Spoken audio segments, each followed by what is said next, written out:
I think one of the most difficult things for family members who have an alcoholic in their family is just watching their loved one transition from possibly being, one of the most empathetic, loving, caring, kind human beings. And then maybe 10 years with alcohol in their system, they turn into one of the most narcissistic, undependable, unreliable, drama filled, crazy individual. And this is emotionally one of the most difficult things for family members to sit there and watch closely. Uh, a lot of times they don't know what to do, where to go, they don't know what decisions to make, they don't know how to deal with it. And that's really what I help with, so listen further. And again, I think the most difficult thing for family members is watching someone that they've cared about slowly slip into this narcissistic personality disorder, where the only thing they care about is the alcohol, where it becomes more important than maybe their own children or their parents or their spouse. In extreme cases, it can be more important than their life. And to watch that as a family member is both exhausting and emotionally traumatizing.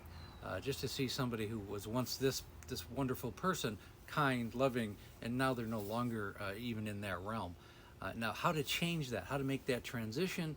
Well, you have to get in the way, you have to get involved, and that involves several key, really important things. And you have to first understand what level of addiction that they are. Most people who are having problems are late stage 2, stage 3, where they've become completely dependent on alcohol.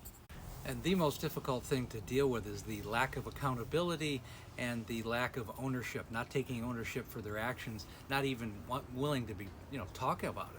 They get in a DUI, they get in a bad accident, and they just scruff it off like nothing happened.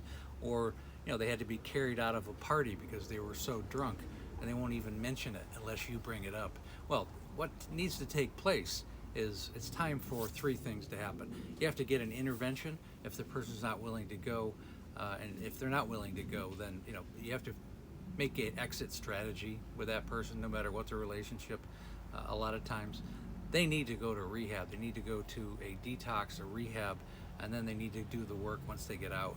And these are things that we all, break down in my coaching program. We explain what steps need to take place. And you need an accountability partner. You need to be part of a group that talks about these issues. And you have to understand why the person's drinking to begin with. They have to at least meet you halfway. And you've got to have at least some desire to get healthy once again.